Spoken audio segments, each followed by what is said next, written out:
We can certainly share our lives now, and there is so much we can talk about, so much we can do together. And the greatest reward is helping others to achieve their dreams and goals, to give hope to others. We reached the Pearl level in February of this year. And, this is by no means a happy ending. It's just a happy beginning. We have just got started, and we are really looking forward to going next month to America and Canada with the Diamonds and Emeralds. It's such an exciting time visiting Niagara Falls and going on the famous Maid of the Mist for a cruise right to the base of the American Falls and onto the Horseshoe Falls. Spending time with Fred and Linda Harteyes on their own private island. We have never been to America, so this is the first time for us, and I'm especially looking forward to being a student buyer. I've heard all about those sparkly dresses, and I know I'm going to have fun with the Emerald and Diamond ladies. There's just a final point before I hand over to Renton, and it's if we can do it, you can too. We are nothing special, whether it's challenges or struggles you go through. It's the pulling together and getting it together that really counts. Well, I've really enjoyed speaking to you tonight, and I'd like to welcome back my winner, Renton.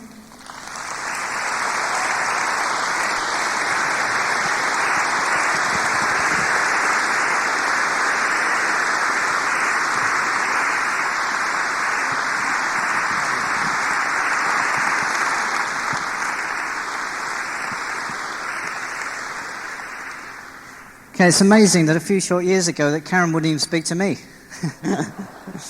Except when I asked her a question, and that was usually a one-word answer. I'm so proud of Karen because over the last few years she's overcome so many fears. She used to be so shy. When we got involved in this business, Karen is a great advert for this business for those of you who feel you're too shy. The books and tapes are so important for everyone's success. Speaking to a crowd like this could not have been further from her mind. I'm very proud of her because negative influences outside of this business told her she could never do it. But all the people in the business told her, we believe in you and you can do it.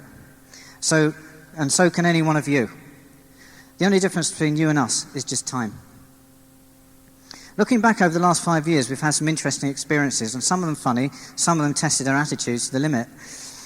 All of our upline leaders in Jersey were flying off the island at weekends to build their UK groups. So I just expected that I should be doing the same. So Ian suggested that I take a weekend in the UK and show as many plans as possible in that time. So I phoned several UK contacts and arranged 8 one-on-ones and planned the times and routes and flights. I based myself at my dad's trout farm, and I flew into Bristol Airport. I hired a Fiesta and drove from my dad's farm in Farley Hungerford to Southend in Essex for the first of the one-on-ones. It took me over 4.5 hours for a couple of reasons. Number one, I'd never driven on a motorway before in my life in England. So I didn't know what the M25 was. So I chose the easy route. Drive right through the middle of London and come out the other side. And that should be okay. So I found myself driving around Fulham, Battersea and Clapham for 2 hours. And I eventually got to Southend 2 hours late for the plan at 10 o'clock. I showed the plan to my sister's ex-husband and his wife in the kitchen at the kitchen table. Whilst I was showing them the circles, I looked up and saw a bottle of dish drops on the kitchen sink. But it had no label, so I just ignored it and carried on. When I said that our corporate supplier was Amway, he said that he was involved in that 15 years ago doing just selling. They were quite interested though because they'd never seen the plan before. I drove home after booking the follow-up for the Sunday morning. This time I didn't get lost and fell into bed at about 3:30 in the morning. I got up again on a Saturday morning about 7 o'clock and showed plans in Bristol, Oxford, Clevedon, Bath and Trowbridge, and booked all the follow-ups for the Sunday afternoon before flying back to Jersey on the Monday morning. So I went back to Southend on the Sunday morning to find the information in a plastic bag hanging on the front door. We're not interested. So I proceeded to assault the hire car. I kicked the wheels, thumped the roof of the car, and threw the book and tapes through the open window. And I remember the tape cases shattered to pieces. And when I'd calmed down, I noticed that I was being watched by the next-door neighbours. I drove off screeching tyres and punching the steering wheel. My attitude really had failed. I honestly thought to myself, what am I doing this for? It's July, it's about 75 degrees and sunny. I could have been on the beach in Jersey right now with an ice-cold lager in my hand, playing sandcastles with the children. But then, that's what Mr. Average is doing. So I'm not going to let any one couple who didn't even have the courtesy to pick up the phone and tell me to steal my dream away from me.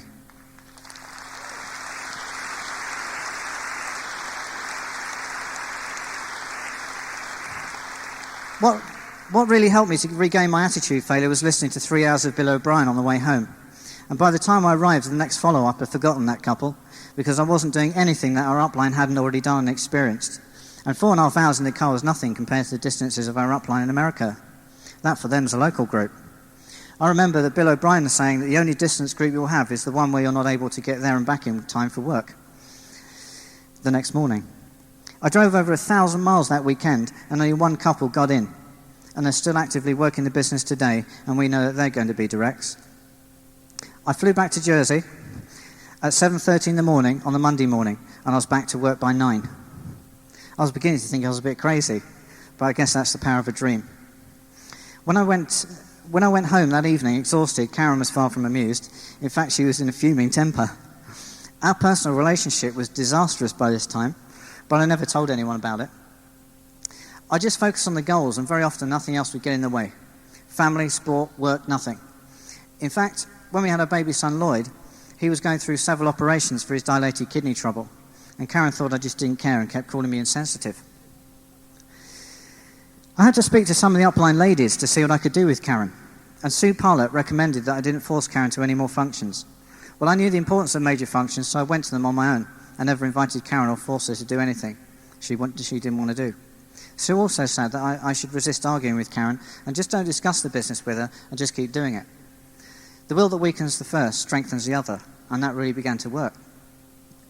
I used to phone Karen from the functions, and all she used to say was, "What do you want?" And really, we had nothing to say to each other because we had no common goals or interests. And 9 out of 10 times, it would end up with the phone being slammed down on me. I remember sitting down with Claire Dotra at one of those functions because I was going through a really difficult time with Karen, and she always managed to lift me out of my pity party with comforting words, because I sometimes wondered if Karen and the children would be there when I got back home.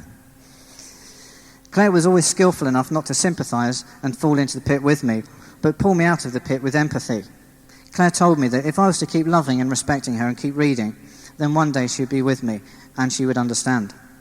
Well, Claire believed it, but at the time I certainly didn't.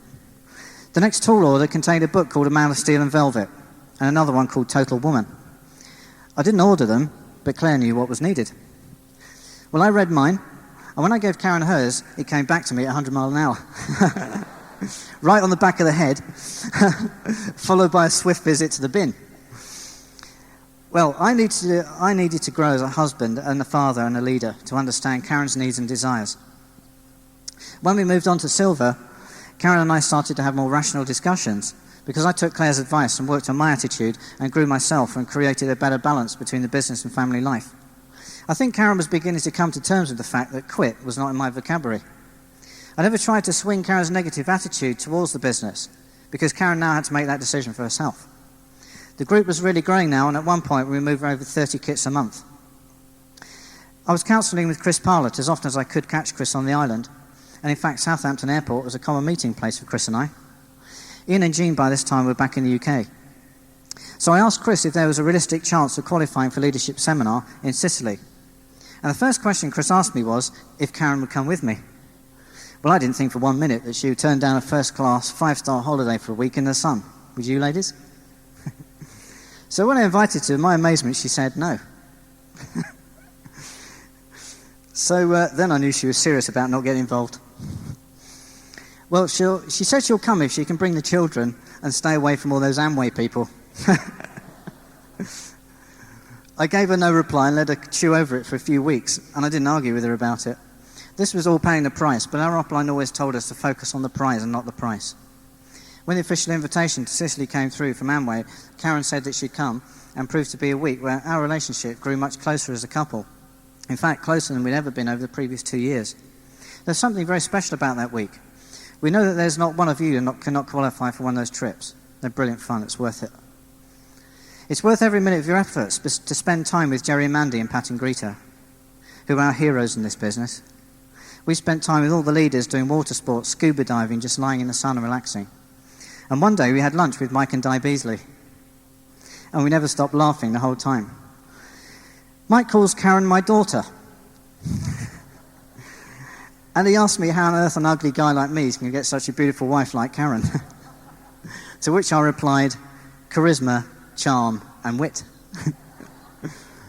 We had a great time, and from then on it was all uphill. We set our goals to qualify for Cyprus and mid-era, and we made it for both. And this October we're going to have to suffer Cyprus again. Well, when we returned from Sicily, we started working the business together, and I was flying over to the UK nearly every weekend building the groups. But after some upline counsel, we moved over to the UK so we could get more access to the groups more often. This wasn't an easy decision for us. I'd lived in Jersey for 18 years and Karen 12 years, and all of our children were born there. We loved Jersey, but with no regrets. Finding a job here wasn't easy, but we moved over anyway. I had no job to come to, no home to live in, and no schools for the children to go to. I moved over 2 weeks before Karen. So Karen packed up in Jersey. I had that well worked out. While I was looking for a house to rent before we bought one.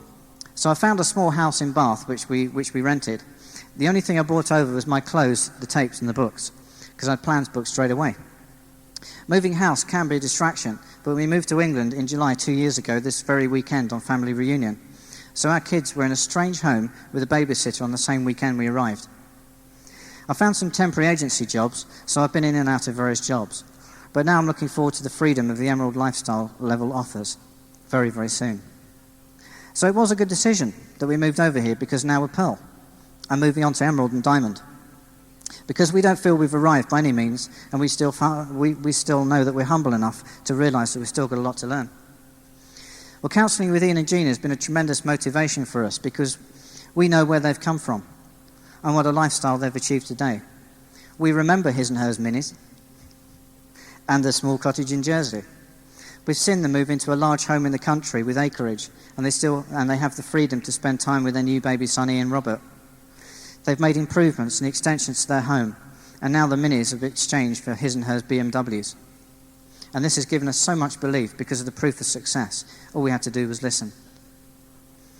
Some of the people we showed the business to in Jersey laughed at us and told us not to get involved. And the cricket team I played for called me soapy.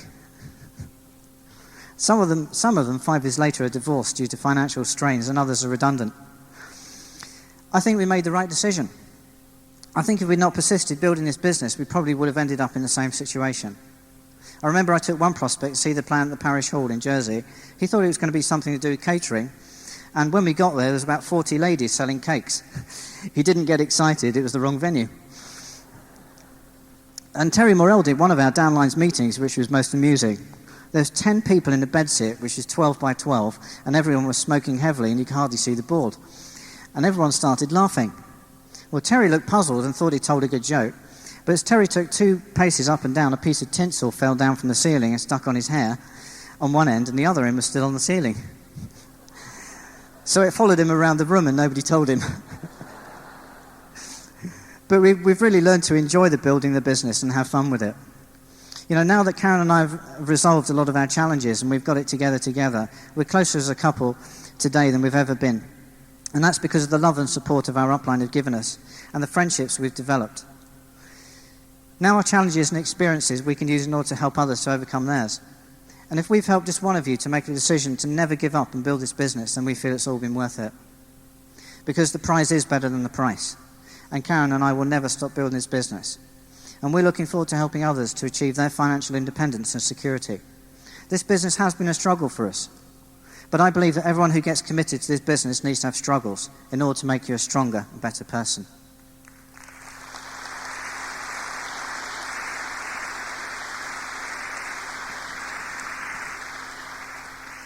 If I hadn't read The Man of Steel in Velvet and A Man's Touch, I'd probably have given up, and Karen would have won her battle.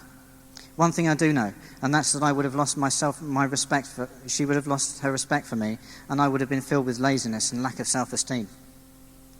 We now have a lot to look forward to. Next month we'll be flying to Montreal, visiting Niagara Falls, which has always been on our list of goals. We'll be visiting Fred and Linda's Island, and we'll be playing with some of the toys there. And then we're going on to Washington and Maryland, all in 10 days. On our return from Washington, we have the most exciting future. We'll never have to work for a boss for the rest of our lives.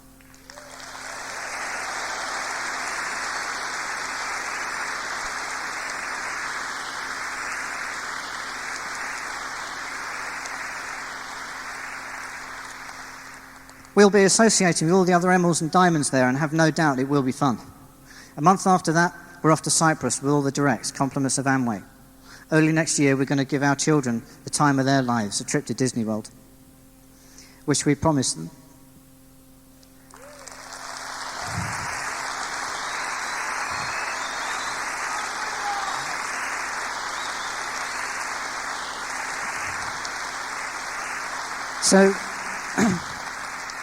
So now they can see their dreams coming true. We've left them with babysitters regularly, so they too have paid a price, and their prize is coming. It's never harmed our children to be left with babysitters. In fact, it's helped them to see their mum and dad working the business together.